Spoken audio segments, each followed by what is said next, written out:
Once you win it, and you've got to go all the way to the end. Lando into the final corner, his first win of the championship. Lando across the line to win in China.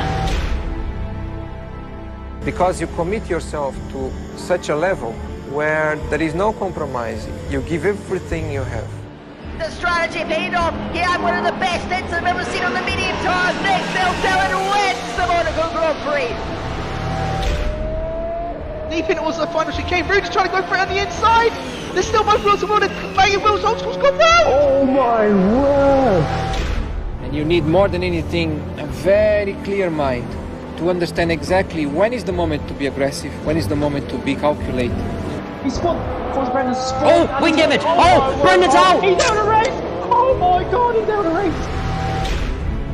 When you are under a lot of pressure, in a critical moment, in a championship or in a particular race, it's the one that can put together the combination between aggressivity and calculating things that will get the best result.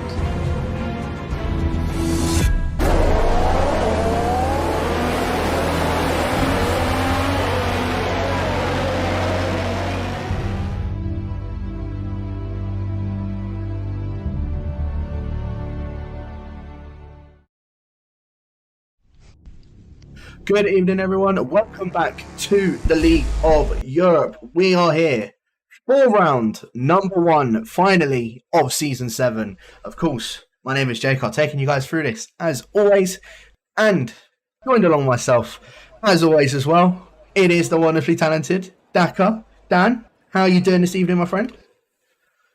Always opening up the season with the wonderfully talented. I do like this tradition that we've got going here. Don't worry, other names will come back in a bit later on in the season, don't you worry. Of course they will. But yes, hello everyone, and yeah, the excitement continues to mount as we get closer and closer. Well, I say closer, we're already seeing cars out on track to get the action for Season 7 underway. 17 rounds this season will be in length. We are covering Division 2, of course, and it's going to be fascinating to see where everyone stacks up. Of course, we've had that idea of where everyone stands from that pre-season race, but now we've seen everyone go full commitment into this opening round at Imola. Of course, an iconic circuit, if do I say so, one of the best track models on this game as well, so it should be fantastic to watch. These cars now already heading on track, the new season smell coming through right now, Jack, and this is going to be very, very exciting, because if we come through Imola then, these first 18 minutes of action out there on the track are so essential, because at this first race of the season, getting up there on the grid, ever so important here at Imola. Yeah, no, 100%. It's one of those tracks where it's like, it can be quite easy to overtake, but also very difficult to overtake, if that makes sense. Like, there's definitely a few that can be, you can overtake at certain spots, but I mean, other places, it is honestly diabolical just being behind someone at certain other points where you feel like you can be quicker. So that position, as weird as it sounds, around Imola is one of those that are key. So I'm sure we'll be seeing a lot of guys opting to go for a fresh set of the softs for tonight. A full 20 driver grid as well. Only one person out of the full-time drivers not able to make it tonight, which was Hardy, promoted from Lobby 3 last week to, of course, now Division 2. And in his place is this man on your screen. The one I'm watching on board with at the moment is Ariel Calvin, who has just made his way around the final corner. But yeah, in case anybody did miss it last week for the USA preseason race, Rudy was the one that ended up taking the win. A very close fought battle within the top, within like the top 4 or top 5 in the end. You know, you had Rudy, you had Larkin, you had Parmentalist. I'm trying to think of who else was also involved with everything that was going on. I think Diamond might have made his way up there at some point as well. Obviously, for the Brendan, lost it out on penalties. So it was very, very, very close last week, I've got to admit. And I'm very looking much forward to seeing how this is going to go, especially around Imola. Like you said, qualifying is essential around here. Certainly, and of course when you get into the race, those DRS trains can start to build up. Of course, last season in the D2 race here, we did have rain in the air, as Nolan has gone off already. That's coming out of Piratellis. We have our first crash of the season then, and Ariel Nolan going through into the start of the middle sector is out, and having looked at the live chat, it seems as though Ariel Ryan has called that one perfectly, but Ariel Nolan out of the way, and wow, that is gutting to start the season. We see the lap time starting to come through now, but yeah, for a driver that had a mistake-riddled season last season, we know the pace that he has, but of course, in this first qualifying of the season, sorry, he's not going to be able to show that, and he's going to be forced to start from the back of the grid. Disaster for Nolan as the first lap times come in now. Yeah, no, it certainly is, as well as a few more lap times, like you said, are coming in. Calvin going on top so far with 14.384. Preco now into second with a 14.398. Gary just behind them with a 14.406 as well. So a lot of lap times starting to creep in. Larkin on the mediums with the 15.424 and Zadama 15.1. Bumpier, who I think this is actually his first race in League of Europe. So I can't remember if he was he here last week for the pre-season? I can't remember if he was or not. I don't think he was, no. So this is actually the first time we'll see him. Maybe I'm wrong on that. One thing to note then, Rudy has just done a stormer. I was expecting times to just barely creep into the 13s in the last runs. 14 flat already from the pre-season winner, Rudy 1973. Of course, we saw his pace throughout last season, but he didn't put those results together really. But now, with that comfortable margin up at the top on the 14 flat, Rudy really setting the world alight early on. And of course, after that great drive last time out in USA, you have to say that the McLaren driver at the moment looking one of the favourites. Of course, it's still very early days, but Rudy's pace and his consistency in that pre-season race as well, so impressive, and already up to the top. And Forza Brendan again impressing up in P2. We're seeing a lot of those drivers as well from D3 last season coming up, and a lot of drivers that maybe we didn't really see have great seasons in D2 last season really coming to the fore. And this is what I love here. We've got so many different drivers from different backgrounds, different dynamics throughout the field, and you're going to see that all converge. But Rudy, you have to say, storming to the top at the moment, and well, he's been pretty much up there in every single session we've seen so far. Yeah, no, 100% Rudy, as I said, he's improved a lot more since the last season. And yeah, I mean, obviously USA took the win, and well, so far on pole position by just under 0.2 of a second. So the Dutchman, I think, might be one that we need to keep our eye out on probably for the season. Definitely one to watch for sure. But I'm right on board at the moment with one of the relentless drivers of Funky Chicken going purple in Sector 1. I think it was about a 20, I think it was a 25. I can't remember, I didn't really see what that sector time was, to be honest with you. But now making his way up towards probably one of the more complex parts of the track at Aqua Minerale. Let's have a look and see how is he going to take it, because a lot of drivers can falter around that part and manages to take it very nicely as well. Shifts down into third, which is a bit of an interesting one, but obviously he's in Division 2, I'm in Division 3, so I suppose that's well, I can't exactly doubt on anybody's driving in this one. But coming up in towards now the final two corners, Funky Chicken, let's see how he is going to fare on through this double left-hander, braking at the black marker board on the right hand side, or the flag board shall I say, around the final corner now, and DRS wide open for Mr. Chicken, and up to the line. It's a 14.326, a tenth shy of his teammate, and that is a very, very nice time indeed. We're already seeing the one-lap pace of those Mercedes guys and other D3 drivers. See Calvin up there in fourth. Expect drivers like Harwin Robb to really impress in qualifying throughout the season as well. And of course, you can't look past the other Aston Martin driver of Doom. Always one of the fastest drivers over one lap.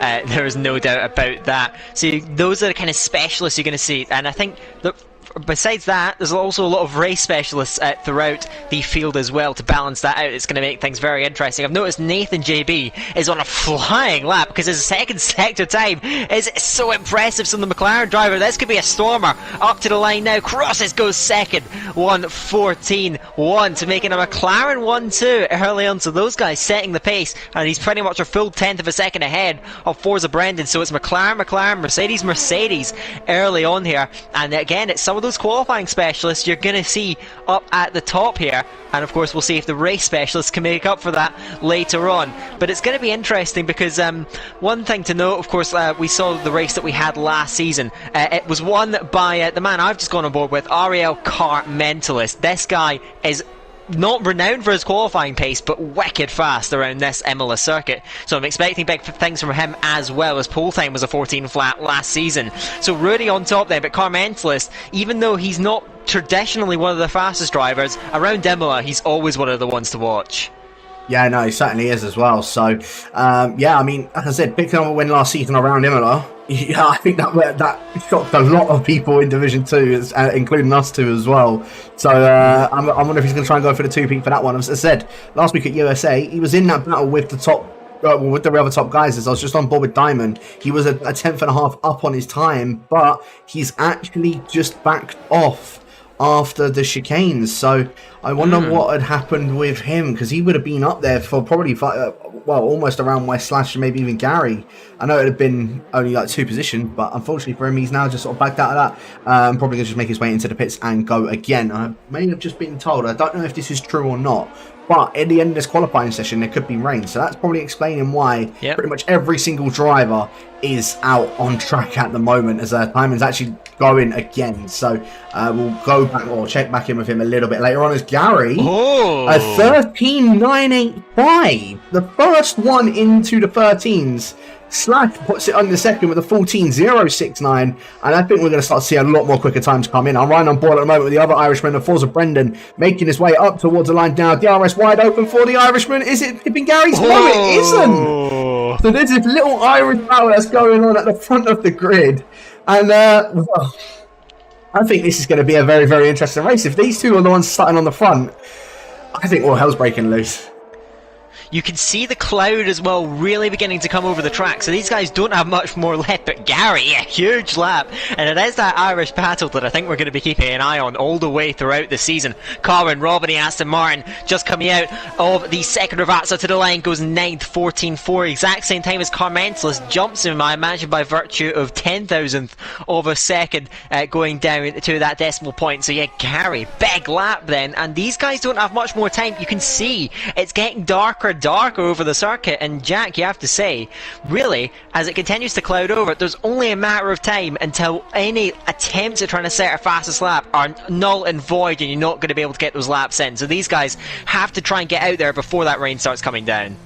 Come on, guys, you can't be letting Gary Donegan be on pole position. Like, for the first round of the season, you can't let that happen. So I think we're going to see a lot more guys start making their way out of the pits. One in particular that's very far down the order is of course, the Season 5 champion, Larkin, down in 18th position. I know he did his time on a set of the mediums, and I think Imola's one that he's quite fond of, I must admit. I've seen him do quite a few events for the XL team around here as well, so yeah, it's quite surprising to me that he hasn't really, well, he's only down in 18th position at the moment, but I'm expecting, if the rain doesn't arrive, I'm expecting him to try and move his way up in that grid. But I'm going to ride on board with TTG Tibos, as he is on a lap coming towards the end of the first sector, and he's only 9,000ths of a second down on his time in that Williams. So we'll keep an eye out on the TTD driver and just see how he is going to fare on throughout the rest of this lap. But again, he's another one that's quite significantly low down the order than what we're used to seeing really from Tibos. He's usually up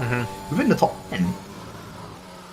Yeah, another driver that's very good in qualifying usually at Tebos, going throughout the lap now. It's a 49.9, which is decent, but not exactly setting the world light for the first two sectors. Gets a bit of oversteer as well to Variante Alta. That's going to cost him some momentum all the way down towards Ravazza. We're into the last 6 minutes of the session now. Gary still holding down pole position, but a lot of drivers on outlaps, but the rain ever looming as we draw towards the end of the session. Tebos around the last corner now, coming up to the line, dives to the pit lane. He's not happy with what he has just put down out there on the track. So Tebos in the end will back off from that lap, and it's going to be interesting to see what more the rest of the grid has to offer in the final moments of this session. Larkin heading out of Ackerman O'Reilly, good traction in, very difficult to grab that through the exit. He comes through full half a second up on that medium lap, but again not exactly setting the world alight. He's a few tenths off on what we saw from Tebos a few moments ago, so it could be a bit of a tall order for him to get near the top 10. Let's see as he heads up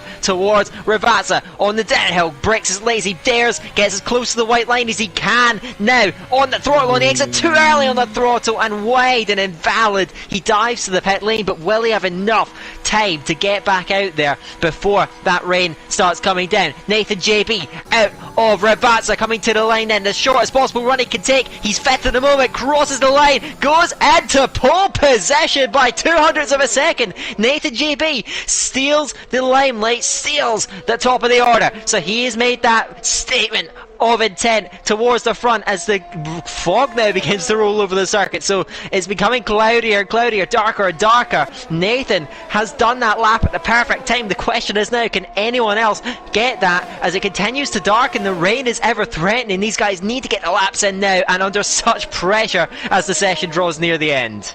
Certainly do. AJ Wuhan was just coming across the line but didn't end up improving on his time. In fact, he's actually going now for a proper time. I mean, as you said, there's about 5 minutes left of the session, or just under 5 minutes left, as who was that just improved? That was Slash. No, it wasn't Slash, it was Doom. Doom going into P6. Exact same time as Calvin. Again, technicalities are probably the tens of thousands of a second up ahead of the Belgian driver, covering, of course, for Hardy. As Forza Brendan's out. Brendan at turn 4, and Calvin's out as well. So 2 relentless drivers crashing in the space of 3 minutes, as well as Creco. So 3 drivers in the space of about 20 seconds just crashed out on the qualifying. Rain. And the rain's coming down. So the rain's here. And I think, really, this is our qualifying order. I don't think there's going to be anyone that's going to be able to get any improvements on anything. So I think this is our order. Nathan Day B from Division 3 last season has managed to pull that out of the bag, and you said perfect time, and he's tucked it on pole position. Yeah, could not have done that any better. I'm just looking out for laps, see if anyone can try and improve. We've got AJ Wuhan just come out of the last corner. He dives to the pit lane. The grep is going to start to fade from the track surface now, so I'm not sure if we'll see anything else. Gary is still pushing, but he has it validated on his last flying lap. Timon is out there, so is Emily's screen, but as we've touched on, the grep is just going to keep fading away from the track. Timon is not improving, Scream is not improving. I think, yes, Jack, I think we can say that is going to be the end of qualifying in the last 3 minutes. Now, a lot of the guys out back into the pit lane, knowing the times are not going to come down. So Nathan JB is going to snatch it at the death from XL Gary. 200ths of a second, the margin really tight at the top of the order then. Just a tenth of a second, just over a tenth of a second covering the top 5, so very close. 2 drivers squeaking into the 13s, but yet Nathan putting that car on pole position. That McLaren is going to head the grid from Gary. So we've seen, well, from what we've seen, of course, last time out in that pre-season race, already seeing those changes. Nathan on that pole position, Gary alongside him. I don't think we would have predicted that front row before, but it just shows how unpredictable this Division 2 grid can be. I was actually just on board with Matt Tibos as well, because he was improving on his lap, despite it raining, and I thought he was going to be able to maybe improve on his time, go up ahead of Zadama for at least P17, but he ended up backing out of that lap in the end, so he's starting down in 18. Larkin is starting on the back row of the grid. If you would have said that in Season 5, that I wouldn't have believed you, but from Division 1 last season, he's now in 19th position. I've seen him do a lot, I've seen him get him on the podium from this position before, but yeah, 19th on the grid for the XL driver. That honestly, to me, that's the thing that's the most shocking at the moment. To be completely honest with you, I thought you'd be a lot higher up in that grid, but again, the other shocking thing with Nathan being on pole position and Gary lining up alongside him, again, if you'd have said that last season, I probably would have laughed. No offense to Gary, because I'm sure he can probably agree. It was probably one of his most shambolic seasons last season. So, yeah, Nathan and Gary are lining up along the front row as Forza Brendan behind Gary with Slash alongside him, Rudy in 5th, Doom in 6th, Calvin 7th, Funky Chicken 8th, Fireman in 9th, Scream round out the top 10, Creco on the poor man's pole position in P11, Carbon Rob 12th, Carmentalist 13th, Boomk 14th, AJ Wuhan 15th, Tinkan 16th, Zadama 17th, Skibos 18th, and then, as I said, the back 2 being Larkin and Ariel Nolan, who didn't end up managing to get a qualifying lap in, and Ryan calling it to the point where he ended up crashing, but I think in his outlap in qualifying. Yeah, and well, we of course talked about there being a rain in qualifying. Looks as though there's absolutely no danger of that in the race. Pristine weather for the drivers here today, so they can just focus on what's in front of them out on the track.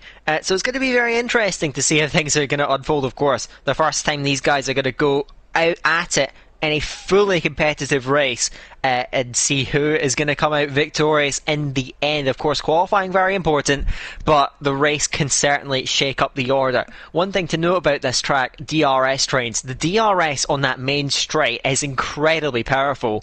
So really, if you can stay with the car in front for 2 laps, or the first 2 laps of the race, it shouldn't be any trouble keeping up with them for the rest. So even though those guys at the front, the pace that they showed in qualifying was electric, it's going to be very, very difficult for them to make any sort of impression on that chasing pack, just because it's once you get in that DRS, it's so difficult to break away because of how powerful it is on the main straight. Yeah, no, exactly. So as I said, with that main straight, a pretty long main straight, like even if you're about 7/10 behind and you get that DRS, there is still the opportunity of you being able to go side by side through turns 1 and 2. So yeah, that long straight is whoever's just going to get the best run out of the final 2 corners, like you said, is going to be the one. I think they're the ones that will be able to at least pull away as much as they possibly can. I think it's going to be very difficult, I'm not going to lie. Creco, sorry, in fact, there's only 2 people outside the top 10. I'm just checking on tyres. They're the only 2 outside the top 10 that have gone on a set of softs, and that's Carl and Rob and Bootgame, 12th and 14th. The rest have gone on a set of the mediums, so I'm not too sure what Carwin and Bootgame are trying, whether they meant to go on them or not, but obviously if they did, it could be a bit of an interesting strategy. Try and make up as many positions as they can at the start, but I don't know, I really think we have to just wait and see. Nathan, I said, putting on an absolute storming qualifying lap. Gary alongside him, again, I'm going to keep on talking about this, the Irish battle between Brendan and Gary, I think it's all going to kick off, I think, coming in towards turn 1, Dan. I cannot wait to see how this is going to go. What's very interesting about the start here at Imola is that about 10 metres after the start line for the guys at the front of the grid, there's a small kink there that you have to navigate while you're still trying to find traction in the car. It doesn't look like much, but it can certainly affect the start, and that's something that needs to get thrown in, because of course usually at the start it's just a straight run off the line. Whoever navigates that the best can make a much better getaway than those around them, so keep an eye out for that, because it could mean that someone from even the 2nd or 3rd row can really jump up amongst the top drivers. It's a reasonably long run up until the first major corner. They line up on the grid though, Nathan and Gary, their front row. Nathan will have that inside line towards turn 1 if he can get away from the line well, but now as the back of the grid will settle, hand back over to you, Jack, for 32 laps of Imola, the first race of season 7. Let's get it kicked off then. Who is going to come out on top then, and as we get things going for the first race of the new season? So here we go. Like you said, first race of the new season. We have the 5 red lights on and it out. Away we go. And Nathan getting the best start of the top 3. Brendan trying to line up alongside Gary. Going towards turn number 1. In fact, Flash might be trying to opt to go around the outside of force Brendan in towards turn 1. Gary's not going to just give up the position. Brendan keeps that P3. Rudy trying to go around the outside of turn 2 to have the inside in towards turn 3 and gets that position in the end. That's Jim now going and getting that position done. There's a lot of carnage going on in the background. There's a virtual safety car already. Scream out. Funky ticking all the way at the back. Calvin getting a 5-second penalty for a collision with Slash. I don't know what had happened there, but Calvin and Slash completely dropping down the order. Juno and Rudy making a beautiful overtake around the outside of I can't remember who it was he managed to get the move done on in the end. I think it might have been Diamond. And unfortunately for Diamond, he's now down at the 6th. Following Rob, by the way, started in 12th. A few corners later, he's already up into 7th position. Yeah, it was absolute mayhem in that midfield. Slash and Funky Chicken getting caught up as well, dropping way down the order. Scream, of course, out of the race. There were a lot of cars. I think everyone was driving reasonably cleanly, but there was a lot of cars hopping over the curbs, and I think that may have just caught out some of the drivers. We do get back going in the race immediately, and now green flags are out. So at the end of the first lap then, Diamond getting very close to the rear wing of Rudy, and now he has Carmen Rob all over the rear wing of the Alfa Romeo, but the Aston Martin unable to get through. Zonema moving through on AJ Wuhan. AJ Wuhan with damage in the Ferrari goes to the pit lane on the first lap. So disaster early on for CRL. AJ Wuhan will be demoted to the rear of the field. So now they all filter through the first few corners there for the Tamburello chicane. It is Nathan JB leading Gary in P2, Forza Brendan P3, still maintaining those spots from the front. But we saw June with that great move on lap 1, keeping up with these guys, and the medium runners still with us. This second lap though, always so important with the DRS trains. The soft runners all seem to be relatively compact, and it's up to the likes of Crico Carmentelis to try and stay with it. The rest of the field, though, after all the trials and tribulations of the first lap, have been scattered. Zerda were nearly 3 seconds down on Carmentelis already.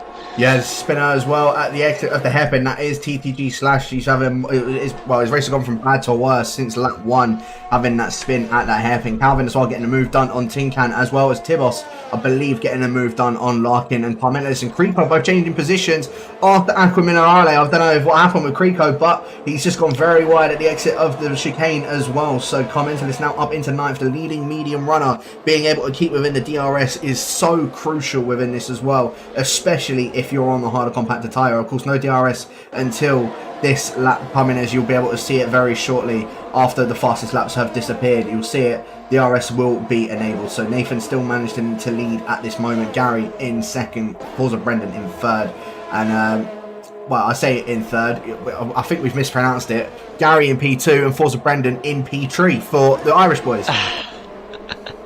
That's not the last time you're going to hear this race or this season, in fact.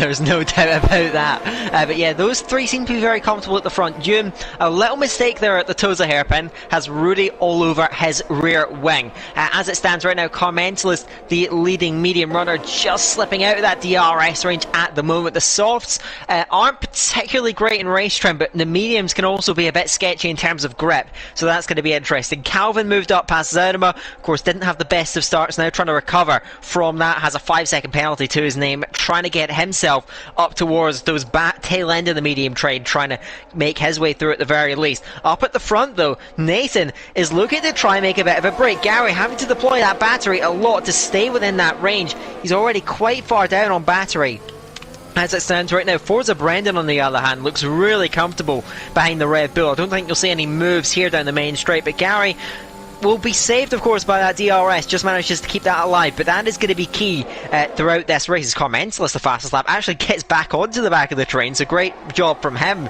to stay with it. But everyone else still relatively comfortable. But you saw there, Gary, he was at threat of losing that DRS, and just about 20 seconds later, back on the rear wing of the race, Liam McLaren again. I think we need to appreciate that lap from Carmentelis. He's done that on the medium tyres when everyone else is on the softs in front of him. So that just shows that Carmentelis is absolutely flying on these medium tyres, and when he goes on to set the softs at the end of this race, I think we're going to be seeing a lot of overtakes from him in that Alpine, so we need to keep an eye on him at the end of that race, because that's going to, yeah, I feel like he's just going to be making move after move on everyone, just make everybody, well, just leave everyone for dust at the end of that. But yeah, June just managing to stay up ahead of the Dutchman of Rudy. Gary as well, still not able to make inroads on Nathan. Nathan just pulling away ever so slightly with Brendan, really trying to see if he can irk Gary in a way that he can make a mistake and then just capitalise on that as much as possible. And at the moment, Brendan, he's just playing it calm at the moment. You know, keeping not using that much to any battery really. He just needs to see if there's going to be any mistake made from his fellow Irish companion in front of him. And at the moment, Gary does set the fastest lap of the race with, of course, that DRS assistance. You can see he's closing up to the back of Nathan. He's using a bit of that ERS and think, oh, we might going to see something in towards turn number 1. Nathan goes defensive in towards turn 1. I thought that was a little bit, well, a little bit of an aggressive defence from Nathan, I've got to admit, but at the same time, he did it anyway. And, Gary wasn't really close enough that anyway, so I don't really think it would have mattered, but Nathan does manage to hold on to the lead of the race. Brendan, I thought, was going to try and capitalise on that, but in the end, just had to stay behind. Not really that many position changes as well, going up and down the field. I mean, Zarnuma still keeping up with Calvin. Calvin losing DRS to the other two in the mediums. Crico a little bit in no man's land at the moment. No DRS for him, and he hasn't got Calvin on the back of him to get that DRS either. But at the moment, yeah, the medium guys behind Zadama all just starting to bunch up a little bit more. Tibos losing a little bit of touch from the two XL boys in front of him, but he's got Tinkan all over the back of him for company. This battle at the front of the field, though, is where it really is at, because Gary, he is all over the back of Nathan. However, he needs to look behind him because Forza Brendan is hacking onto the back of him. If Gary's going to try and go for a move, Brendan's going to want to try and follow, and I think we're going to see the proper Irish battle for the front of the grid. So let's have a look. Gary, DRS now wide open, using that overtake. Try and get that move done. Gary down the inside. Nathan flashing his red light already on the back of the car, and that's move done for the Irishman. Gary now up into the leader races. Nathan going defensive now. Coming through turn 4. Forza Brendan was going to try and go around the outside, but just backs off of that one. Nathan now down into second position. Yeah, certainly. You can see he was half a second back at the start of the straight. No matter. Nathan knew there was no choice but to let him go. So Gary to the race lead early on here with Nathan trailing him. Brendan still looks remarkably comfortable. He's saved that ERS really well. In fact, he's got the most ERS of anyone in this train besides Carmen Robb. Currently down in 7, keeping up with us relatively well as well at the moment in this race. As you can see, Jim's actually made a bit of an error coming out of Aquamino Rally and through. Goes Rudy to P4. So Jim making the mistake, and that's a very difficult corner. Then you can see the traction as you go uphill can certainly catch you out. So Rudy goes through to P4 now, working to stay with Forza Brendan in P3, who's all over Nathan. Forza Brendan's pace looks phenomenal early on, but of course, as long as the car in second has DRS on the car in first, really there's not much you can do. That said, he is deploying that overtake, and Nathan is derating. So Brendan now trying to get through to that P2, goes down the grass then, 2 wheels on the grass, or the AstroTurf. Brendan is gonna get through, or is he? Nathan trying to hold it around the outside, they bang wheels, and through goes Brendan in the end. Nathan squirreling on the exit, loses momentum. Rudy up and alongside his teammate and will go through into the Villeneuve chicane. So Rudy to P3, he's up 2 places in the lap, but you see now that battle has broken up the fight at the front, because now Rudy is detached. He's gonna have to work to get his way back in. Brendan, I think it was a fair move, to be honest. Nathan tried to hang it round, but ultimately that contact really set him back, and that is again fractured the leading battle. Rudy has an incredible task on his hands to try and get back in that DRS range of Forza Brendan. If he doesn't, then this is the Irish battle that everyone was waiting for. Gary versus Brendan for that top position. Who would have thought it? But yeah, I mean, just looking a little bit further back as well, Nathan, I think just trying to hold it around the outside is completely costing him. Obviously his teammates now gotten past him. Rudy back now within the DRS of those top 2. June was looking to try and go for a move again. Nathan just moving over a little bit aggressively. I think he's a bit annoyed, obviously, of what's happened in that last lap, and June, you know, was just trying to go for a move on him, and again, just sort of went a little bit too aggressive on it, but in the end, keeps the position. You can see the Spaniard really trying to go for something. As Timon, the first one into the pits that was in this train. Interestingly enough, as he goes towards the front of the grid, Forza Brendan, I thought he was going to go for a move on Gary in towards turn 1, but didn't end up going on for that move in the end. And Brendan just had to back out of that one. Gary does remain in the lead of the race at the moment. I can tell this is going to be a very sweaty one between these 2 guys. And excuse me, it's making me lose my voice already. We're only on lap number 8. So yeah, I think this is how it's going to play out. Gary versus Brendan. This is going to play interesting again. But I have to say that there has been a Herculean effort from Rudy to get back with this, because he was low on battery, was out of that range, and has managed to work his way back in, which is so impressive from the McLaren man. So he's with this. It's Nathan JB who's now derating. The pole setter now struggling on pace and trying to get himself into that DRS range. But it wasn't the best run to Toza from Rudy. But Nathan unable to quite capitalise on that. You can see the gaps beginning to open up in this train as the tires start to go off. Some drivers have looked after those tires better than others. You can see Commentless is all over the back of Carmen Robb and Boomke. We'll see if there's any pit stops. Yes, there is. Forza Brendan in. Rudy follows him as well. And further back, we're going to have, I believe that's, Boomke is going to dive to the pit lane. So those 3 are going to go in. And it's going to be interesting to see now, because of course Forza Brendan has went for that undercut on Gary. Jim getting very close to the back of Nathan JB on the track, unable to get through. But 3 cars in. Where does Diamond come out relative to those guys? He's coming out of the second Ravazza. He's going to be some way down, I think, though. I will not be able to capitalise or gain possessions. We will see now as they emerge from the pit lane. He might be able to get Boomke on the exit. We'll see there. The Ferrari driver will emerge over on the right hand side, and yes, Diamond will get through up into that 14th on the road at the moment. So Brendan and Rudy get themselves out there fine, and they're going to push now on those cold mediums, trying to make it up. And Gary now, on wearing softs, he's got to try and get the most out of this end lap to make sure he's at the very least with these guys, but of course he'll prefer to try and hold on to that race lead.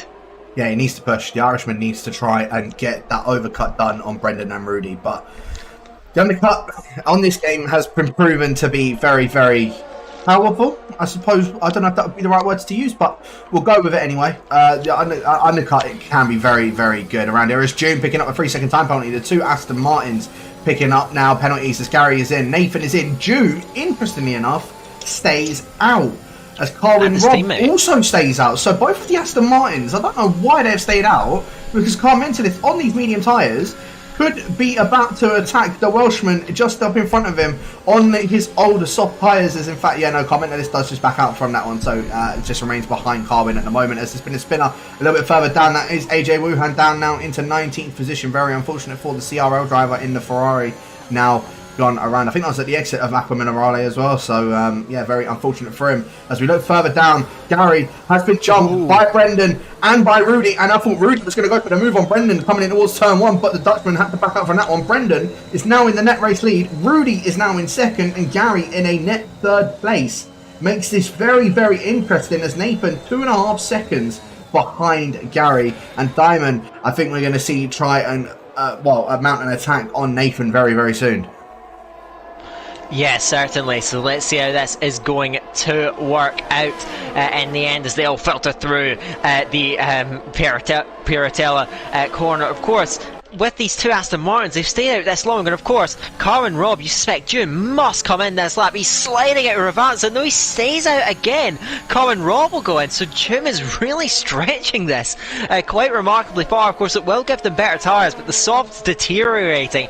I think he was holding up Car Mentalist, was Carwin Robb. He dives to the pit lane. It will be mediums going on, but he's held this back for so long. I'm not sure if this strategy is going to work out. Diamond, as you mentioned, right on the back of Nathan JB as they head out onto the main straight. Then Rudy in a net P2 is unable to really get to Forza Brendan. He's very low on battery, so he's going to try and save that. Gary is not trying to save his battery, getting very, very close, but he won't go for the move. And to Tamburello, as now out of the pit lane. We've had another spinner. That is Slash at the back of the field. Slash and AJ Wuhan having disasters further back in the order. Timon did get through on Nathan JB, so he's now in 12th place on the road and trying to get to the leading trio at the moment. So it's Brendan, Rudy, Gary. Those three fairly far clear at the moment. Brendan controlling it from the front, really trying to go with him. And as it stands, this looks like the leading fight. Does Timon have the race pace, I wonder, to try and claw back that gap? That is not going to be an easy task. No, it certainly won't, and I think this is, I really don't know how this is going to go down, to be honest with you. Carmen Robb picking up yet another 3-second time penalty, but as I said, behind Bumpio as well, I feel like the Aston Martins have both left it a bit too late. If we're going on board with Jim, he's now coming into the pit, so Commentalist will inherit the race lead. He even picked up the DRS as well, so just to be able to push up ahead a lot more. He's about 10 seconds up the road from Creco. Already, oh no, not 10 seconds, sorry, about 6 seconds up the road from Creco. Sorry, I thought it was 10 from that. As Larkin, in fact, speaking of Creco, getting overtaken by, of course, our Season 5 champion in this division as well. So Larkin now up into second position, of course, yet to make a pit stop. And, well, despite obviously being on those medium tyres, he's now the second leading medium runner that started on these tyres. Considering that he was at the very back of the grid, he's made up quite a few positions.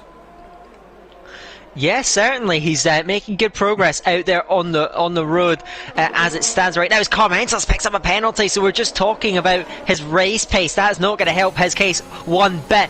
There's been a major development, though, in the battle for the net lead, because Forza Brendan got past Ariel Newland on the straight, and Rudy's getting held back. He's going to have to go for it then. It's a Piratella, side by side on the entry then. Is Rudy going to be committed over on the inside? Yes, he is. He does get through, but as he just lost that DRS, Forza Brendan will look to try and break away here. What an opportunity for Forza Brendan to establish himself in this race. Newland wide through Aquaman Rally, through goes XL Gary. Nathan got past Timon at the start of the lap, so he's back up into that 11th place as those two continue to swap positions. But Rudy now 1.5 seconds shy of Forza Brendan, so Brendan now flying away at the top. And now Rudy and Gary, you sense, are going to have to try and work together. Nolan now dropping back from these guys, but that situation with Nolan worked out so well for Forza Brendan. 1.5 seconds clear now, controlling things out in front. The question is now, can Rudy and Gary try cooperate, as Gary is going to try and imagine move his way through. Rudy will pull across, so they are going to try DRS each other. Gary goes through to P8 on the road ahead of Rudy, but he's got to try and work that gap back down to the car in front, because Brendan's made that break. He's storming away at the front then, and now it's up to Gary Rudy to try and chase that gap down, but Brendan out in front, can he maintain that race lead? Oh, at the moment, obviously Gary's gotten past Rudy, but from the looks of things, Rudy looks a lot quicker in this second sector in comparison to the XL driver in front of him, so I think letting him through was probably a mistake he was hoping that he wouldn't be able to make. And no, because now Gary has gotten through, Rudy's now going to start to drop back when it comes down to the straights. And I don't think I'd be surprised if he can't get past Gary, but with the DRS. However, Gary obviously running a little bit lower wings, I would assume. Comparison to Rudy, I think Rudy probably was just going to struggle just to get any sort of move done on the straight. Although saying that, Gary, he started to bring the gap, I think, ever so slightly down to Brendan. It's still out of the DRS range, so Forza Brendan is still going to remain in the net lead as Nolan Kamachi is holding up the rest of the group behind him. Two guys side by side, Diamond and Doom in the second to last corner. Doom has to back out of that one, and you can see now how much Nolan is just going to be swamped by the other cars behind him.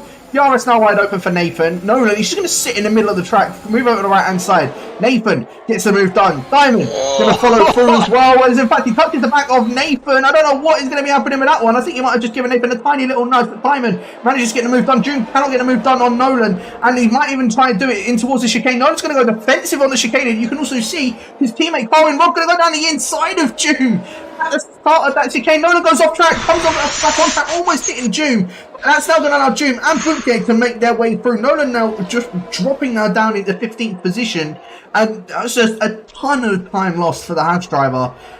But not only that, there's a ton of time lost for those guys from 10th down to 14th for Nathan, for Diamond, for Carmen Rob, for June, and for Boompier. So, yeah, Nolan up to his little tricks again, I suppose, but unfortunately for him, going into the gravel, it's not going to work. We're trying to keep that trick with that trick up your sleeve. So yeah, he's now down into 15th position, still yet to make a pit stop. As even further up in the field as well, we could see before that Carmentis, of course, still in the lead of this race at the moment. Probably expect to see the leading guys make their way into the pits. I'd probably say around lap 17, lap 18 for the set of the softs to go to the end. And it's just whether they're going to be able to, well, where they'll end up coming out, shall I say, because of all the battling that's going on. You could assume that they could be in a very good position, as also just catching it, really getting the move done on Gary for that next second position. And Diamond potentially going for that move on Nathan, but had to back out of that one once again. So Nathan keeping in front of Simon for another lap as well. Still keeping an eye on that gap between Brendan and Rudy. It's hovering at around 1.5 seconds fairly consistently.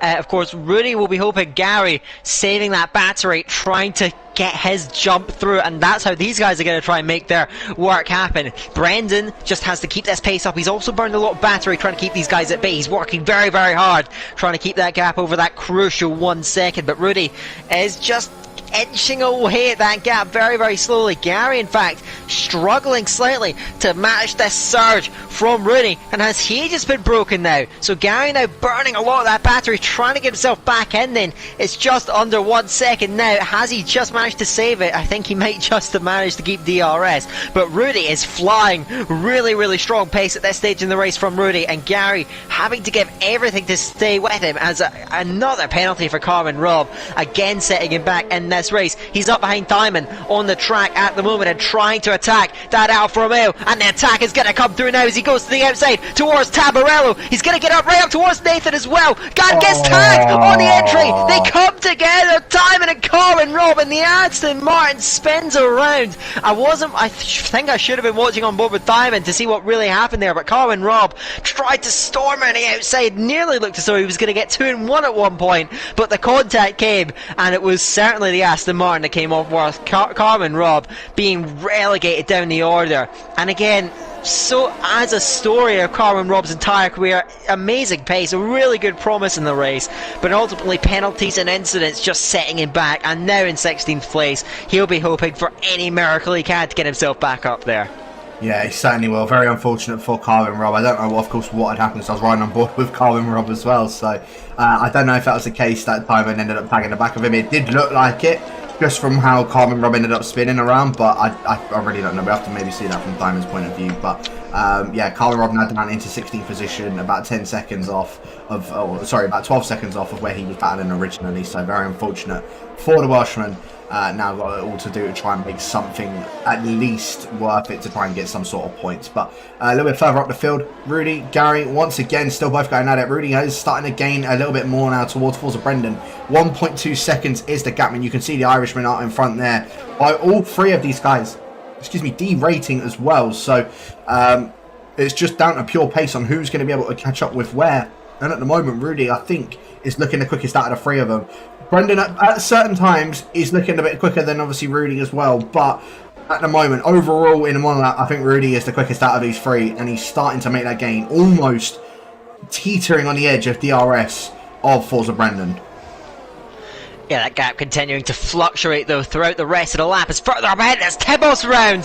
Tebos out of Aquaman Rally recovers the car, but as those mediums begin to degrade, the grip fades away and it's caught out TDG Tebos, who now, as is so often the case, been in the last few seasons, ended up backwards and now trying to recover that car. But yeah, that's really set him back in this race. Looks like points very, very unlikely now. He's even behind Ariel Nolan on the track now. TDG Tebos. We are seeing the first of the medium runners in XL Tin Can has dived to the pit lane, so he is going to emerge. I imagine we'll put on a set of soft tyres. Bit of a stretch to make the end, but I think he will just about be able to do it further up the road. We're seeing now as Rudy's got up to Forza Brendan, and Jim is now attacking Diamond. Diamond moves across. Jim now again trying to get 2 in 1 round the outside of Nathan. He's going to try and get it stopped and turn it for Tamburello. Just about makes the chicane, and Jim will get the move done. 2 in 1 for Jim. That's the power of that DRS. And great, brave late braking to see off the move as well. Jim storming round the outside of Nathan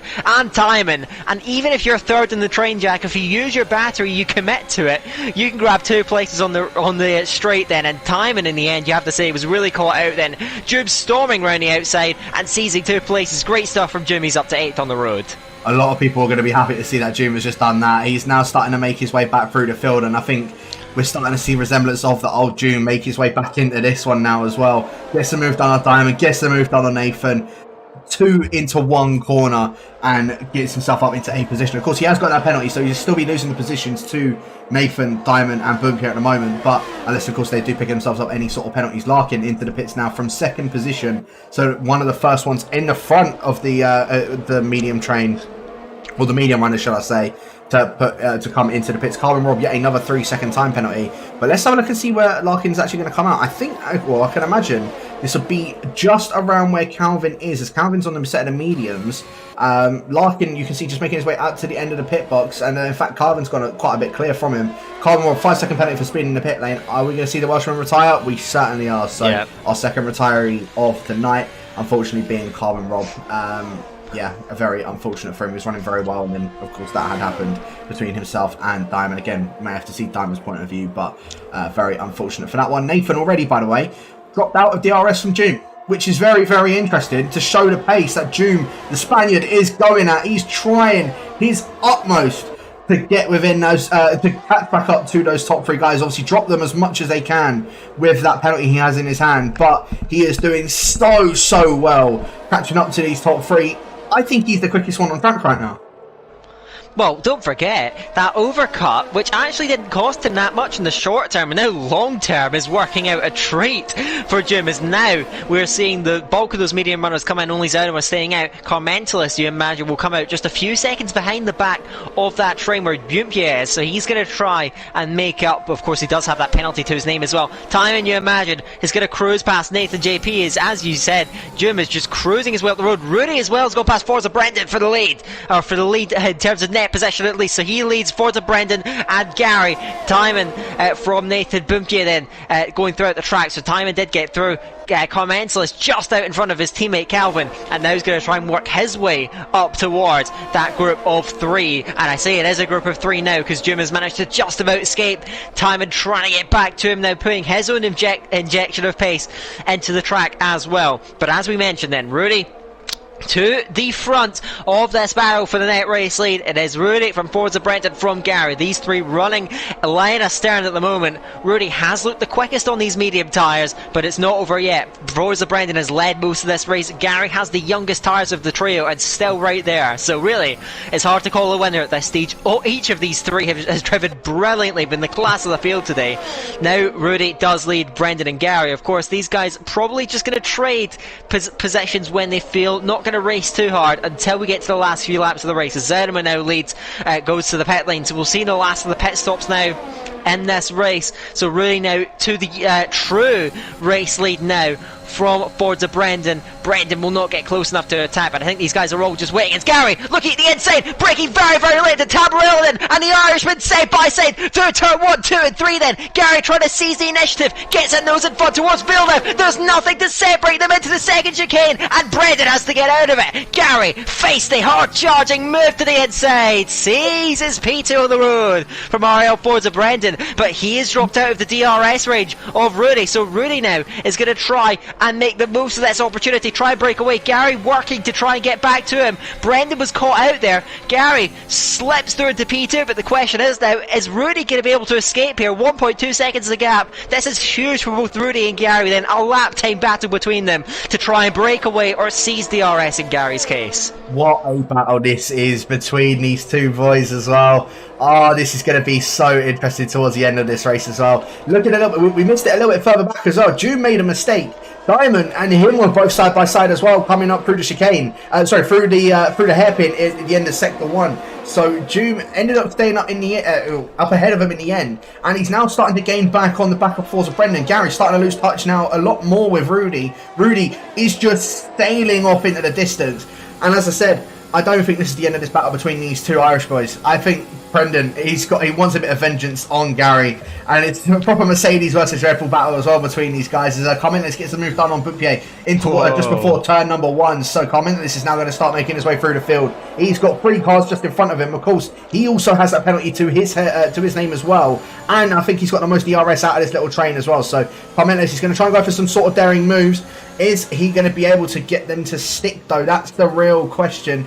This run on board with the Alpine driver gets a very nice exit out of the hairpin. Carmentis surely not coming through. He's not going to get the move done. No, he certainly isn't. He has to back out of that one in the end. But oh my goodness, I thought he was going to see a very audacious move from the Alpine driver. Nathan, you can just see he's struggling already on these medium compound tyre. Coming in towards the chicane, we might actually see something from Carmentis though. You can see Nathan just touching that grass and just moves back onto the racing line. Carmentis, I can't imagine he's going to be too happy with everything that's going on at the moment. A little bit further up though, Brendan is now starting to lose touch with Gary in the end. So despite Brendan leading for quite a significant amount of this Grand Prix so far, or being in the net lead, he's now starting to lose touch from Rudy and from Gary. Gary managing to actually keep up with Rudy on this lap, but Brendan really now needs to try and utilise as much of that ERS as he possibly can. He's right on board with Carmentis still. He's going to be using that ERS now to his advantage. Nathan moves over to the right hand side of the track, and Carmentis gets the move done in the end. He's got a much better tyres, much fresher tyres, and softer tyres as well. So Carmentis now up into 6th position.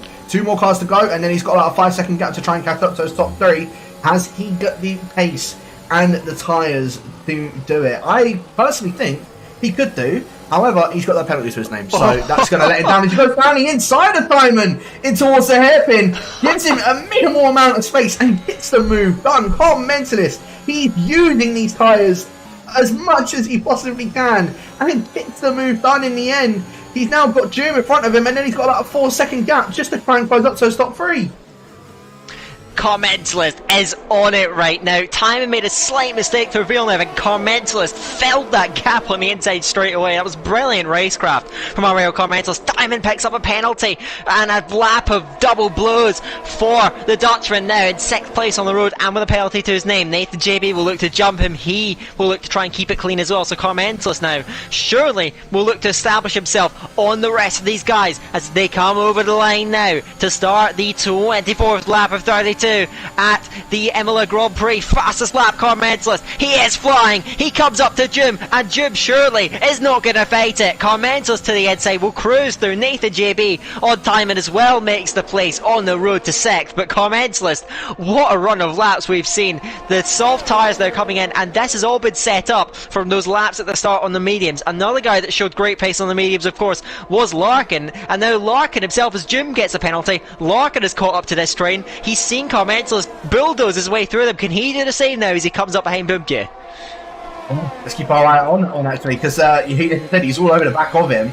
Gary starting to close back up, interestingly, to the back of Rudy. Brendan also starting to close back up into the back of Gary. So Gary needs to really just try and use a bit more of his ERS to try and get within that DRS. I think he may have made a little bit of a mistake through that chicane though, as I think Rudy must have just gained about 2 temps on him just through that chicane alone. But yeah, at the moment, Rudy doing a very nice job of just keeping him out of his DRS. Brendan, we might see a move from the Irishman in towards turn number 1. Carl Mentalist has brought that gap down significantly. It's now 3.9 seconds separating him and those other 2 Irish boys up in front of him. 3.6 now, and I'm riding on board with Larkin because I think we're going to start to see some moves go down. Larkin now going to go around the outside of Bumke at the start, finish straight, gets that move done. It's now Alfa Romeo's in 7th and 8th position, and I can't imagine that Diamond is going to hold him up too long. I was saying that Diamond goes straight down the inside of Nathan in towards turn number 1, gets the move done, and gets that position back off of the McLaren driver. Diamond, though, he's going to go a little bit defensive because you can see Nathan also trying to maybe go for that move, thinking about it, but not going to be able to get anything done. Larkin's now going to try and maybe go down the inside of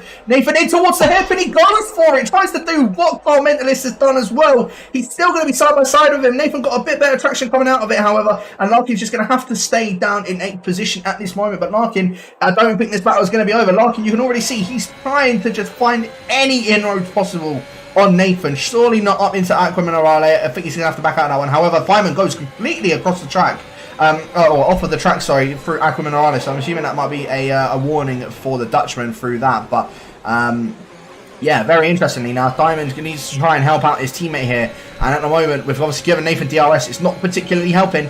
However, Larkin, just knowing that his pace that he's got, especially on these soft tyres, I think we might see him get a move done up towards turn 1. It's just whether he's going to be able to utilise that ERS and get that done. You can see he's putting the power on, he's using the ERS, he's got the tyre advantage as Gary gets overtaken by Brendan now up in towards turn 1. So the Irish battle is still going on. Diamond now going to be a bit of a sitting duck, not from Nathan, but from Larkin as well. In fact, Larkin backs out and Nathan spins around Diamond, not given a significant amount of space. Nathan spins around the Alfa Romeo driver. Very unfortunate for Diamond. I don't know whether that was just because of the curb where he hit too much of the inside curb or what, but it looked like Nathan may not have left a sufficient amount of space for the Dutchman, and now he's gone round down into 11th position. Very unfortunate for the Diamond. He's running very, very well throughout all of that. But yeah, now Larkin, he's well, considering Nathan's now got no DRS to play with, he needs to try and get past Nathan quick time. He's about 3.5 seconds behind Joom and about 4.5 seconds behind Carl Mentalist. So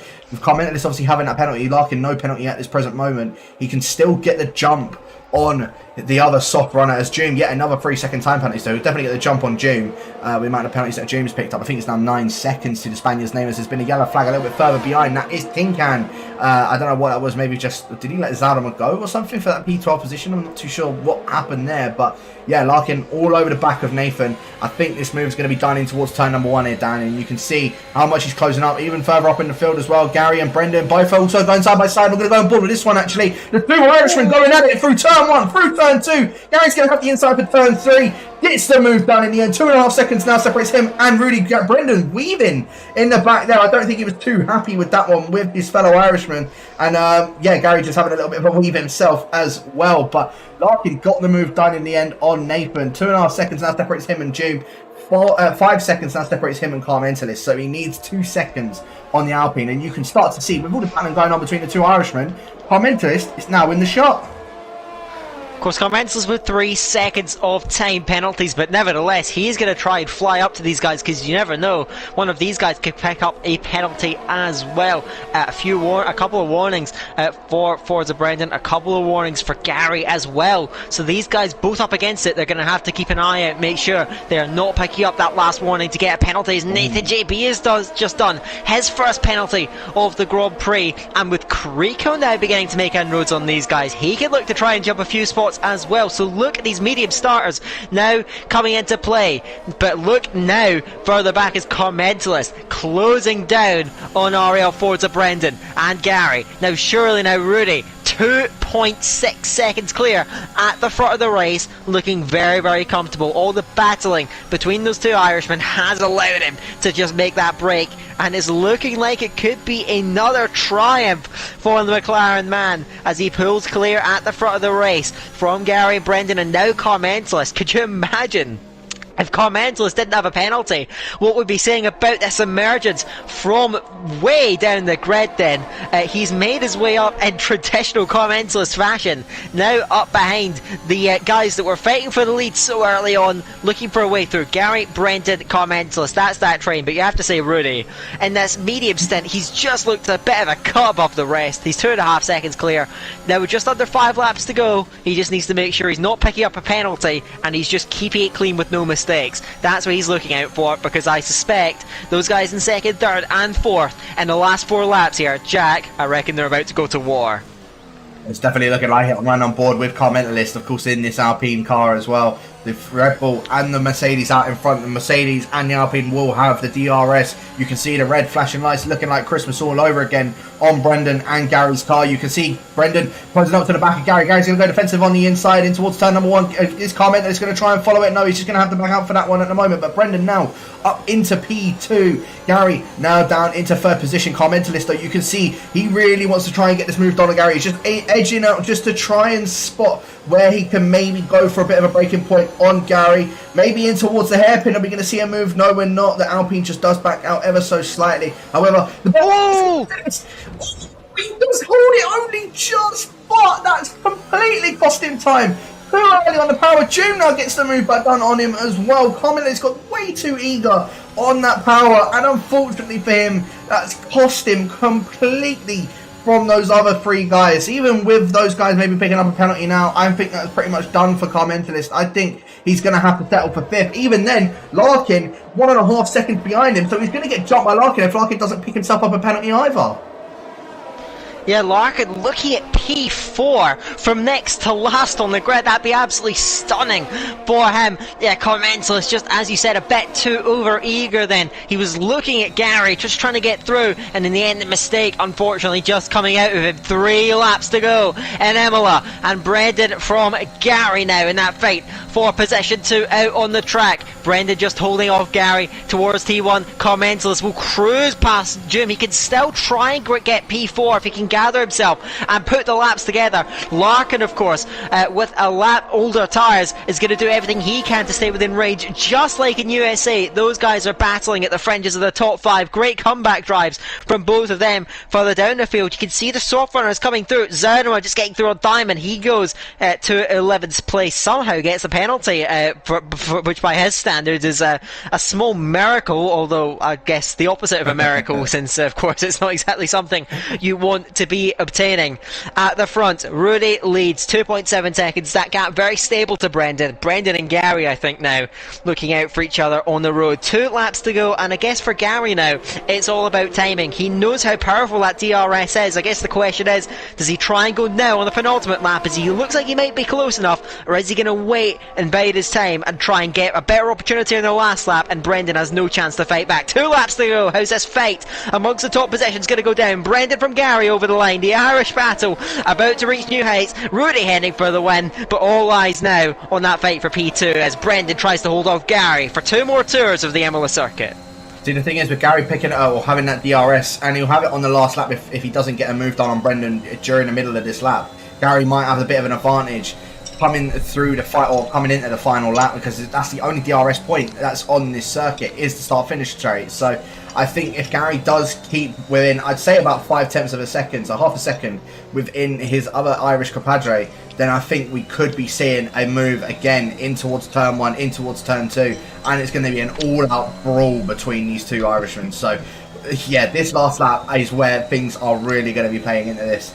A little bit further back as well, Larkin starting to drop back from Commentalist, interestingly enough. 2.2 seconds is the gap between himself and Commentalist in the Alpine in 4th. So he still has the opportunity to get 4th position, does Commentalist. He just needs to get a bit more of a move on to try and drop Larkin out of those 3 seconds. As I said, he's very, very close. He's teetering, well, about 0.8 of a second on the edge of that. He just needs to push it a bit more. If he had any warnings to play with, then he could probably just use them to try and get those out. But we're now coming on to the final lap of the race. Rudy starting to drop back, actually. He's now 1.9 seconds behind in front of Brendan. So don't know what happened with Rudy, but we're now on the final lap of the race. Gary using the DRS, using the ERS to try and get on it to the back of Brendan. He has the advantage. He has the DRS. He's going to try and maybe go for it in towards the inside. He's going to have the inside towards it. Brendan down! Oh my my word! They come together. Brendan tried to turn it, Gary tried to send it up the inside, and they come together on the final lap of the race. And Brendan sent spinning round to P8. Disaster, heartbreak for Forza Brendan in his first official D2 race. Drops to 8th on the track. Look at how this has thrown everything else up into the air then. Commentalist is right on Gary. Gary will look to try and secure a P2, of course. We can't exactly put blame on anyone until we get more of a view of that. Rooney now, of course, comprehensively clear in this fight. Carmento's getting held back, which looks as though his chance of a podium is going to fade. And Jim, his phenomenal race pace, coming back, and now looking at Carmentalist bumping him through the chicane. We'll go up to Rudy, though, as he heads towards the reverse. Out of all the chaos behind him, he has emerged for the second week running as the best man on the night. Rudy 1973 comes up to the line to win the first race of the season. Rudy takes it. Gary in P2 and a remarkable P3 for XL Larkin. That is your podium. Nathan and Boomke will jump up in the end. Forza Brendan does get fed. Creco, with no penalties, gets up to 6th. From Nathan, Boomke, Jim, Zanima the top 10, and Nathan and Timon will round out the points finishers. Wow, what an ending to this Imola race. Everything changes in the final few laps. Rudy was clear of everything. The class of the field in the second stint. And my oh my, that high budget battle between Gary and Brendan. In the first race, they've come to blows. Gary with P2 on the road. Again, Larkin, an incredible P3. Brendan, you have to say though, will be seething after that P5 result. He does recover to P5 in the end, but my oh my, what a dramatic ending to the first race of the season, Jack. That was very, very dramatic, especially on that final lap as well. I cannot believe that has happened. I would like to just reiterate what I said at the end of qualifying. Larkin has done it before, where he started towards the back and he's gotten himself onto the podium, and he's done that again today. Despite obviously commenters having that mistake, he's got himself back onto that podium. Starting in second to last in the end, which is amazing. But Rudy, wow, absolutely faultless drive from the Dutchman. Obviously, I don't know what happened in that second to last lap where he ended up dropping a second from the two Irishmen behind him, but I don't think that really mattered in the end because he's managed to still stay up in the lead and win that race in the end as well. Gary and Brendan, what a hard-fought battle. Like you said, I don't think there could be really any blame pushed on between the pair of them, but oh my goodness, that was an absolute riveting battle in the end. That's all I can really describe it. Absolutely insane. Rudy took the win in the end. Gary in second, Larkin in third. Car Mentalist in 4th. Again, starting in 13th and ends up on 4th, which is a very good race for him as well. Brendan in 5th. Again, very, very unfortunate for what happened, especially in that last lap as well. Creco from 11th on the grid. Again, keeping it clean. Picks himself up 6th place. Don't think he's expecting that, but ends up getting that in the end anyway. Nathan in 7th. Boompier in 8th. Joom in 9th. I think he had 12 seconds of penalties, or 9 seconds of penalties, sorry. 9 seconds of penalties. And ends up taking 9th position in the end. Zadama in 10th. Calvin in 11th.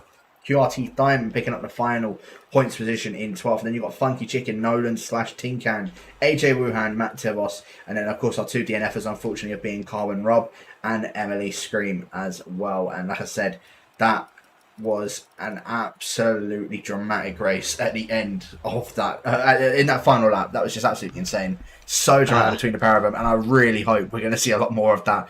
Not obviously the spinning, but a lot more of those battles between those two Irish boys throughout this season, because that was riveting.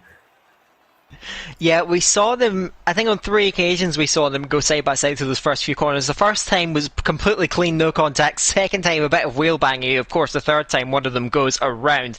Just trying to get these guys in for podium interviews. I think Rudy's settings aren't allowing me, so I think I'll need to try and get a friend request to him. So it might take a little while to get him in, but we should get the other two in here, hopefully enough, and hear from them, because I think that all of our podium guys have stories to tell after what we saw on track today. No, they certainly do. Obviously, the battles between Well, but obviously with Rudy, Gary, and Brendan, and of course Larkin making his way through the entirety of the field up into the third position. That's just, I think this is going to be a bit of an interesting one as well. So, yeah, I don't know I really don't know how this is going to play out, but we may as well go over to Gary right now anyway, because he's made his way into the party. Gary, wow, what a race that was for you. That must, I can't imagine how drenched you are at the moment with everything that went on. How was that for you, my friend? Yeah, that was a really sweaty race, to be honest. It felt nice to actually get the front for once, and to actually be fighting for a win. It's been like a long time since I was actually fighting for like a win on track, so that was really nice. But yeah, Jesus, Brendan and Rudy had crazy pace. They were really, really good, and yeah, I'm just sweating. It was unfortunate with the incident between me and Brendan at the end, but like, I don't think I could have done anything else. I think he kind of just turned in on me there, so that was a bit unfortunate for him. But yeah, it's a shame we couldn't have a three-way fight for the win, because I think if me and Brendan hadn't have battled as much, I think we could have got with Rudy, because he seemed to be struggling a lot on his tyres towards the end. He had a couple of half moments through Mineral, I think it's called, whatever the corner is. So yeah, it's a decent start to the season. We'll take it. Yeah, decent start. I mean, it's a lot better than what you've started off so far, over the past few seasons. So, yeah, second position, obviously very close in qualifying as well. Second in qualifying, second in the race, so kept it nice and consistent through that. Have you got any words for your fellow Irishman throughout this season? Because I think this is only just the beginning between the pair of you at this point. I don't know. It's 1-0 to me, I guess. They can count their Mickey Mouse 24-hour race or the pre-season race. In the end, I bet I'm in a league race, so that's that. And I get points for it. He doesn't. So, but like seriously though, it is unfortunate with the instinct, because it was really nice to actually battle him, and no bad blood, but like I want to beat him. I want to beat everyone. So yeah, hopefully we have a few more battles and I come out on top again. Fair enough. And then you've obviously got France for the second round of next week as well. Is that something that you're going to maybe try and go from the second step to the top step, or is that not one that favours you in particular? Honestly, I don't know. Imola, I wouldn't have said would be a good track for me. Looking at the calendar, most of these tracks aren't good for me, so we'll see what we can. Like, this is P2 is more than I expected coming into this race, so who knows? France is a track that I kind of like. I don't hate, so we'll see how it goes next week. Fair enough. Dan, any questions for Gary? Of course, we've heard a lot about your battles with Brendan, but if you look throughout the field, what other drivers do you pick out as ones like that? You have the X marked under the name, like the drivers that you really want to beat. Who would you say for that? Well, going off today's race, it was me, Brendan, and Rudy. There was no one else really seemed to be able to get close to us. I think Aim got close to us at the end, but he was on the old strategy, so that's kind of expected. But we had a apologies.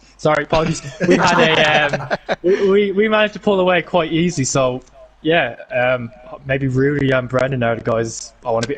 I don't really care. Like, put anyone in front of me, race them, and I'll try and beat them. So yeah, we'll see what happens next week. Excellent. I guess we'll hand back over to Jack then as we continue to run through the interviews. Thank you very much, Gary. I think hopefully we'll see a lot more from you this season. Back to you, Jack. Yeah, hopefully we will as well, especially with Brendan in here as well. That would be a very, very interesting party to definitely try and host. But we'll go over a third place finish, and then we'll go over the race winner final for that one. So, Larkin, obviously from towards the second to last on the grid, I was saying this at the end of qualifying, and I'll say it again. I've known that you have been one to start towards the back of the grid and get yourself on the podium. You managed to do it again tonight. How was that race for you? It's the same old, isn't it? I think my Imola record on this game, I've podiumed here obviously today. I podiumed in D1 last season. I think I podiumed or was P4 in NLR, and I won in one hub, but I don't think I've qualified higher than P15. If I can sort out my qualifying, then it'll be a lot easier. But with the race today, like, my race pace felt brilliant, but I lost so much time in the first 5 laps to the front runners that it just makes it so much more difficult. Fair enough. I know what you mean. It can be a bit sort of difficult, and especially obviously where you're trying to make your way through the field, like you said. I suppose that's just another tool in order to try and get through those other medium runners as well. But obviously keeping it penalty free. A lot of other guys had penalties around yourself.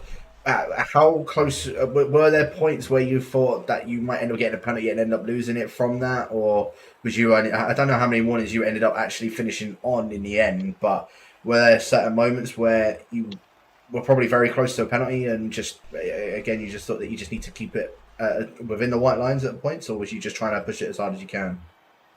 Yeah, I mean, I got my second warning, I think, around about halfway into the race. I was most worried. Obviously, when you go onto the softs, you've got that extra grip, so it's quite easy sometimes to turn in a little bit early and mess up your line. So I was a bit worried about that. And then when Aiden had his moment or whatever, and then we had a few laps where he was about 2.5 seconds ahead of me, obviously with a 3-second pen. So I was pushing hard to try and make sure I stayed in that penalty range, but also not getting the penalty myself. And thankfully, I managed to make it work. No, without a doubt. And then, of course, for next week we are around France. I know that's one that you've been known to do quite well around there in the past.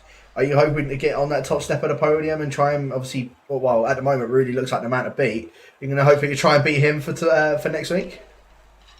I'll try. I think I won France last time. I was in D2, so I've got to try and keep that record up. I'll be doing a little bit of a rain dance before that one, I think. But yeah, we'll see. Rudy's so quick at the moment that I think he's definitely the favourite going forward. Certainly is, and I'll keep an eye out on your Spotify for next week and making sure seeing that rain dance playlist for yourself. Dan, have you got any questions for Larkin? Yeah, a bit of a change of subject here, of course. What this race has done for you is really bolstered your possession in terms of the possessions gained award for this season, which we're all looking out for. How many more comeback drives of this sort can we expect to see from you, and how many times will you be up here talking to us after another one of your comeback drives? What do you expect? I mean, I don't want it to keep happening. Realistically, it probably is going to happen, to be honest. I think part of the reasoning is a lot of people are doing these practice sessions, and they practice a lot. But people do a qualifying session, do 2 laps of the race, crash, retire, do another qualifying session, 2 laps of the race, crash, retire. I'm feeling like I'm getting attacked. Sorry. No, it's not aimed at you in particular. But then I'm sure that's why I end up qualifying further down the order, because I'm not doing any practice. And then in the race, I've got the pace to do it because they haven't done much race practice. Yeah. But I also don't want people to start doing race practice, because that's when it'll stop being easier for me.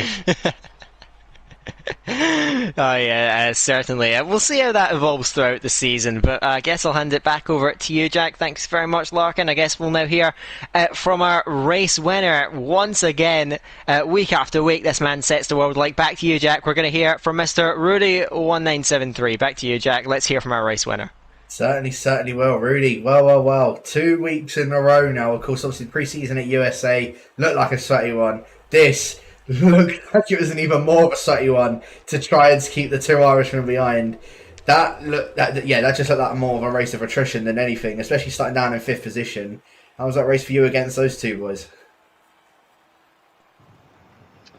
Yeah, it was a very interesting race, especially when after the pit stop, so when Nolan was just ahead of us, I managed to jump Gary on the undercut, and then Nolan was a bit of a roadblock, so I got 1.5 seconds back to Brendan, but I don't know what I did, but the race pace was just there, and I was just pushing everywhere. I had to take some risks to get close to him and get back into the DRS, and then overtake him, and then was just a bit of a DRS battle with Gary and Brendan, and then once they started battling, I knew this was my opportunity to get out of the DRS, and yeah, that's exactly what I did, and yeah, pace was just there. I was pulling away. At the end, tires were absolutely dead. I was praying they weren't gonna pop, so really lucky with that, but yeah, the race pace was just there, so very happy, of course. Yeah, I was going to say in that last lap, it looked like you dropped sort of a second back, or you was like a second back from Gary and Brendan in the end. But yeah, obviously you still managed to take it in the end, so it didn't really matter that much for that one. But what another one that I was going to ask as well, in the middle of that race, it was obviously you versus Gary. Like as you said, about 1.5 seconds, Brendan got the gap up between the pair of you. Was you at one point, because me and Dan were talking about this, were you at one point trying to sort of just use each other for DRS? And I suppose this sort of goes to Gary. Obviously, you answered it first, really. But was you going to try and use each other for like, DRS just to try and catch up to Brendan, or was it more I need to get past him and just shoot off? Well, initially I thought that was going to be the way to go, because if we have the same race pace, it's pretty much impossible to catch back up. So I was hoping we could help each other get forward. But then on one lap, I almost got him out of the DRS, and then he wasn't really able to overtake. And I saw I was gaining on Brendan every lap, and I knew we were both derating because I was derating all the time, and I was still gaining using DRS. So I knew he was low as well. And I realized, like, no offense to Gary, of course, but I realized I had just a little bit more pace to catch up to Brendan, and I did, and that was absolutely crucial.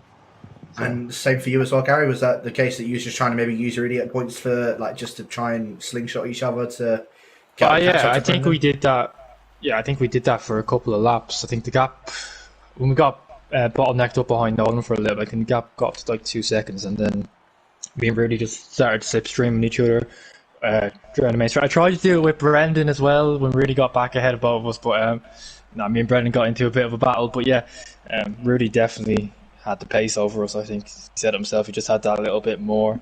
But that was the plan anyway. Just didn't really plan out. Wasn't part of the L plan, I suppose. But Rudy, of course, next week as well. I've asked you to do the same thing. We've got France next week. Is this one that you are going to try and maybe go for the second win of the season and a potential race at the D1? Normally France has been one of my better tracks. Just need to sort out the qualifying because that screws me over quite a lot of the time. I think the pace should definitely be there, and hopefully, if I keep winning these races, I might see myself in D1 sometime. But we'll see about that, of course. But just looking to extend my championship lead now after last week. After qualifying, I was really, a bit annoyed at myself because I knew it was going to be difficult. But the pace was there, so let's hope I can manage to keep it going. Of course. And Dan, any questions for our race winner for tonight? Rudy. So when we look towards what happened last season, we saw that you did show a lot of pace throughout the season, but often the races didn't quite come together. But obviously in the pre-season race and now tonight, it's a completely different story. What's changed from last season that's enabling you to get these results now? To be honest, last season, in the middle of the season, I started to lose some motivation with the game. I was struggling a bit. But at the end of last season, I got pole position in Brazil as well, and then had I had a stupid spin. But again, the pace at the end of the season was getting back, and motivation now for the game is back as well. And I've really enjoyed the game lately, and the pace is there. So I'm gonna be pushing on. Hopefully, see myself at the end of this championship at the top. Hopefully this time, it's gonna be interesting. Yeah, certainly we'll be looking out throughout the season. Of course, France will be next up on the agenda. Thanks very much to all of you for your thoughts after what was a very entertaining Imola race, and I imagine for you guys a very stressful Imola race. But I guess for the last time, back to you, Jack, with the first round of the season pretty much all said and done. I'll hand it back to you to get things wrapped up for tonight. Yeah, so hopefully we'll see a lot more of that throughout this season, because that was an absolutely intense battle, especially at the front, throughout the entirety of the field. And I'm looking forward to seeing how the season's going to play on. Obviously, season number 7. Round 2, of course, next week around France. Make sure you guys are tuned in for that one. Of course, PC times at 8 p.m. every Friday, covered by, of course, the wonderful Luke Etheridge. And then 6:30 p.m. GMT for Division 1, 3 and 4. Division 1 being, of course, James Head and Montana. Division 3 being Jess Gamer and Paul Mentalist. And then Division 4 being Ariel Nolan and XL Tinkan. And then, of course, Division 2 and Division 5 at 8:10 GMT, of course, by myself and Daka for Division 2, and Keller Blue and Packer for Division 5. Make sure you guys are tuning into that, because I think for all of the divisions this season, I think things are really going to be kicking off, so you need to keep an eye out on all of those. But thank you to everyone for tuning in for tonight, and we will catch you guys next week for round number 2 around Poor Card.